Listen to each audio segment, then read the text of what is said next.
அதிமுக தரப்புல இருந்து இன்னும் வரக்கூடிய நாட்களில் சட்டமன்ற உறுப்பினர்களாக வரதுக்கான வாய்ப்புகள் பொறுத்திருந்து பாருங்கள், நல்லதே நடக்கும்.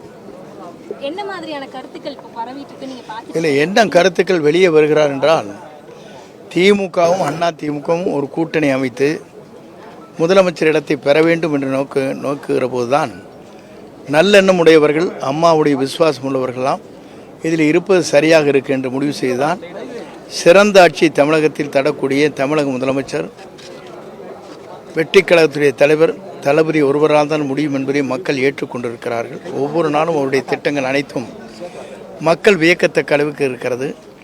ஆகவே அங்கே இருப்பதை காட்டிலும் நல்ல பணியாற்றுவதற்கு சரியான இடமாக அவர் தேர்வு செய்து இங்கே வந்திருக்கிறார். திமுக தலைவராக இருக்கட்டும், அதிமுக பொதுச் செயலாளராக இருக்கட்டும், தொடர்ந்து இந்த குதிரை பேரம் அப்படின்ற விஷயம் இல்லை, குதிரை பேரத்தை விட அவர் செய்திருப்பது என்ன பேரம்? இருவரும் இணைந்து ஒரு ஆட்சியை நடத்தலாம் என்று சிந்திப்பதே தவறாக இல்லை. அந்த செய்திகள் உங்களிடத்திலே வந்ததா இல்லையா? முதலமைச்சர் யார், துணை முதலமைச்சர் என்று முடிவு செய்யப்பட்டது உங்களுக்கு புரியுமா இல்லையா?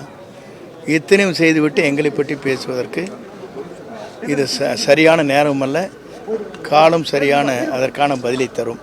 சிவி சண்முகம் தரப்பினர் உங்களுக்கு ஆதரவு கொடுத்திருந்தாங்க. ஆனா அதுல இருந்து 3 எம்எல்ஏக்கள் ராஜினாமா செய்து உங்க கட்சியிலேயே இப்ப இணைஞ்சிட்டாங்க. மத்தவங்களும் வருவதற்கு வாய்ப்பு இருக்கா, இல்லை அவங்க கிட்ட வேற எதுவும் முரண் ஏற்பட்டிருக்கா? யாருக்குமே முரண்பாடுகள் இல்லை. எல்லோரும் தெளிவாக இருக்கிறார்கள்.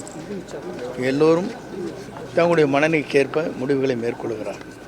ஆட்சிக்கு வந்து 15 நாட்களிலேயே பல கொலை சம்பவங்கள் நடந்திருக்கு. பாலியல் அது மாதிரி இல்லை, இதில் இது சாதாரணமாக ஒன்று நடத்துல வச்சு சொல்ல முடியாது. இதை பொறுத்தவரையிலும் 20 மணி நேரத்திற்குள் ஃபுட்டேஜ் மூலமாக கைதிகளை செய்து அவர்கள் அந்த பாலியல் குற்றம் செய்தவர்களை கைது செய்து மட்டுமல்ல, அதற்குரிய நடவடிக்கை மேற்கொண்டிருக்கிறார்கள். முதலமைச்சர் நேரடியாகவே இதை பற்றி ஆய்வு செய்து கொண்டிருக்கிறார்கள். இதுவரையிலும் எந்த முதலமைச்சரும் இதை பற்றி இதுபோன்ற வேகமாக செயல்பாடுகளை செய்ததில்லை. அவருடைய சிந்தனைகளை இதுபோன்ற நிகழ்ச்சிகள் நடத்தக்கூடாது என்பதற்காகத்தான் தனிப்படையை அமைத்திருக்கிறார். அதற்கான ஒரு காவல்துறையுடைய ஐஜி ஒருவர் நியமிக்கப்பட்டிருக்கிறார் என்று சொன்னால் தமிழக வரலாற்றில் இதுவரையிலும் இல்லை.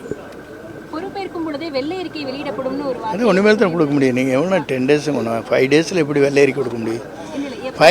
ஃபைனான்ஸ் பொசிஷன்லாம் பார்த்து டீட்டெயிலாக வாங்கி அதுக்கப்புறம் தானே கொடுக்க முடியும். வெள்ளை அறிக்கைங்கிறது வந்து என்ன பெரும் பேப்பரில் எழுதி கொடுக்காது. வீலாட்ட வெள்ளை அறிக்கையை கொடுப்போம்னு சொல்லிட்டு வெள்ளை பேப்பர் இடத்துல காட்ட முடியாது. தெளிவாக நம்முடைய முதல்வரை பொறுத்தவரையும் தெளிவான சிந்தனை உள்ளவர், மக்கள் நலம் காக்கக்கூடியவர், மக்களுக்கு முழு பாதுகாப்பு தரக்கூடியவர், பெண்களுக்கு இதுவரையும் தமிழ்நாட்டில் வரலாற்றில் இல்லாத ஒரு பாதுகாப்பை தரக்கூடிய முதலமைச்சர். இதுபோன்ற சிறுமிகளுக்கு ஏற்படுகிற இடர்பாடுகள் இனி எந்த காலத்திலும் ஏற்படக்கூடாது என்ற சிந்தனை உள்ள முதலமைச்சர்.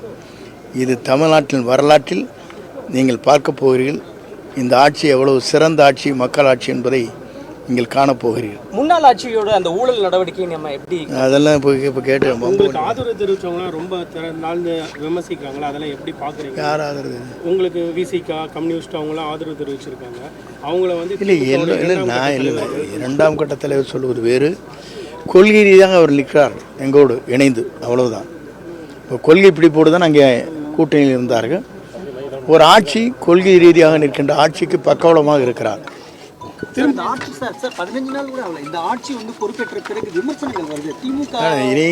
இல்லைங்க, நீங்கள் பொதுவாக சொல்கிறது கேளுங்க.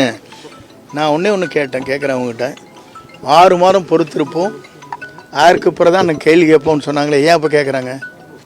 சொன்னது அப்படி தான் சொன்னாங்க. நீங்கள் எல்லாம் மீடியா தானே போட்டீங்க. ஒரு ஆட்சி வந்ததற்கு பிறகு இந்த ஆட்சியுடைய நடவடிக்கை பற்றி 6 மாதத்திற்கு பிறகு தான் நாங்கள் உரையாற்றுவோம் சொன்னது எங்கே? சட்டமன்றத்தில். இப்போ 8 நாள் 10 நாளைக்கு கேட்டிருந்தீங்கன்னா